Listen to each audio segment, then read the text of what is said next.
بسم الله الرحمن الرحیم.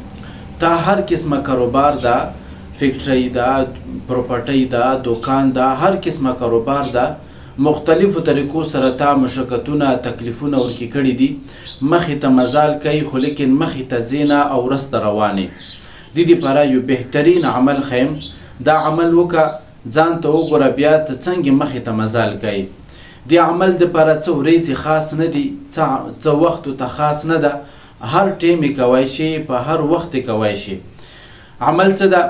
عمل دا څه مخکې او وروسته 3 بار درود شریف به وی. کوم یو درود هم ویلی شي، هغه مو تاسو منځوله کوم درود یې درود ابراهیمي، اللهم صل علی محمد تر اخره پورې، یا صلی الله علیه وسلم لنډ کوم درود ده. دا مخکې او اخر کې 3 ځلې به درود وی او په درمیان کې به یا رزاقو یا رزاقو یا رزاقو 3125 مرتبه دا به وظیفه وکي، هر ټیم یې کوی شي. او په اخره کې بیا مقصد یې کوم یو شي دپاره هم دغه وظیفه کوي. نو دا مقصد نه ده چې رزق صرف خوراک ته چې انسان یې کوي، نه، رزق هر یو شی کیدای شي، د انسان کوم ضروریات دي هر یو مقصد دپاره کوی شي. او دا عمل ته وکړه او ځان ته وګوره چې مخته ته څنګه مزال کوي.